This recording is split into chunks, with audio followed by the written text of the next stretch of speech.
जय जिनेन्द्र बंधुओं, आज सुनते हैं श्वेतवाहन मुनिराज की कथा। देखो परिणामों की विचित्रता। कहाँ थोड़ी देर पहले 7वें नरक के योग्य परिणाम और कहाँ थोड़ी देर पश्चात केवल ज्ञान। बहुत समय पूर्व चंपा नगरी में राजा श्वेतवाहन राजा राज्य करता था। एक बार भगवान महावीर का उपदेश सुनकर उसका हृदय वैराग्य से भर गया। इस कारण उसने अपने पुत्र विमल वाहन को राज्य का भार सौंपकर अनेक राजाओं के साथ संयम धारण कर लिया। बहुत समय तक मुनियों के समूह के साथ रहकर अखंड संयम को साधते साधते जब वे मुनिराज एक वृक्ष के नीचे विराजमान थे, उसी समय राजा सैनिक भगवान महावीर के दर्शन के लिए जा रहे थे।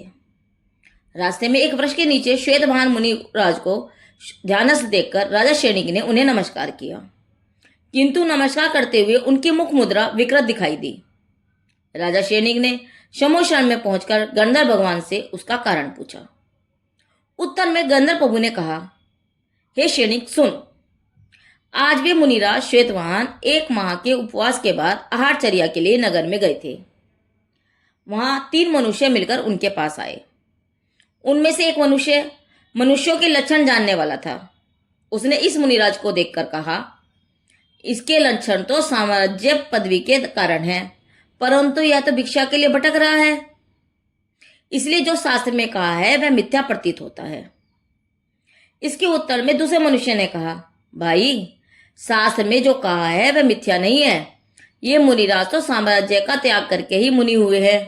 किसी कारण से विरक्त होकर इन्होंने राज्य का भार छोटे से बालक पर डाल दिया है और स्वयं तपस्रण कर रहे हैं। यह सुनकर तीसरा मनुष्य बोला, तब तो इनका तप पाप कारण है, इसका क्या लाभ है? यह बड़ा दुष्ट है। इस कारण दया छोड़कर लोक व्यवहार से अनभिज्ञ असमर्थ बालक को राज्यभार सौंपकर केवल अपना स्वार्थ सिद्धि के लिए यहाँ तप कर रहा है, और उधर इसके मंत्री सभी लोगों ने बालक को सांकल से बांधकर राज्य का विभाग कर लिया है। अब वे पापी लोग अपनी इच्छा अनुसार स्वयं राज्य का उपभोग कर रहे हैं। इस प्रकार तीसरे मनुष्य के वचन सुनकर मुनिराज श्वेतवाहन स्नेह और मान के कारण भोजन किए बिना नगर से वापस वन में आकर वृक्ष के नीचे जा बैठे हैं। बाह्य कारण और अपनी योग्यता से उनके हृदय में तीव्र क्रोध कसाय उत्पन्न हुई है। संकलित परिणामों से अशुभ लेश्या वृद्धिगंत हुई है।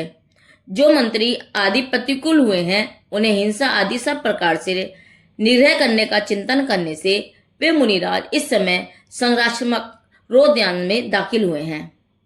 यदि अब आगे अंतर्मुहूर्त तक उनकी ऐसी स्थिति रही तो वे नरकायु का बंधन करने योग्य हो जाएंगे। अतः हे सैनिक, तू शीघ्र जाकर उन्हें संबोधित कर, हे साधु, शीघ्र ही इस अशुभ ध्यान का परित्याग करके क्रोध रूपी अग्नि को शांत करो, मोह के जाल को दूर करो। तुमने जो यह मोह के कारण रूप संयम को धारण करके छोड़ा है उसे वापस अंगीकार करो। यह स्त्री पुरुष तथा भाई आदि का संबंध तो अमनोज्ञ और संसार को बढ़ाने वाला है। इस प्रकार युक्तिपूर्ण संबोधन से तुम मुनिराज का स्थितिकरण करो। तुम्हारे उपदेश से वे पुनः स्वरूप में स्थिर होकर शुक्ल दान रूपी अग्नि से घाते कर्म रूपी सघन वर्ण में मन को भस्म कर देंगे और केवल ज्ञान आदि लब्धियों से देप्यमान सुस्वभाव के धारक हो जाएंगे। गंधर्व महाराज के ऐसे वचन सुनकर राजा सैनिक शीघ्र ही उन मुनिराज के समीप गए और गंधर्व महाराज द्वारा बताए गए मार्ग से उन्हें प्रसन्न किया। उन मुनिराज ने भी तुरंत समस्त संकल्प विकल्पों का परित्याग करके छपक श्रेणी आहरण कर शुक्ल ध्यान के प्रभाव से केवल ज्ञान प्राप्त किया। देखो परिणामों की कैसी विचित्रता है कि थोड़ी देर पहले 7वें नरक के योग्य परिणाम और थोड़ी देर पश्चात केवल ज्ञान। इसलिए इस परिवर्तनशील अधुर परिणामों का व्यामोह तजकर अपरिवर्तनशील त्रिकाली ध्रुव ज्ञान सभा का ही आलंबन करना चाहिए। श्वेतवाहन मुनिराज के परिणामों की विचित्रता की कथा पूरी हुई। यह कथा बोधि समाधि निधान से ली गई है। जिनदेव की वाणी आगम वाणी।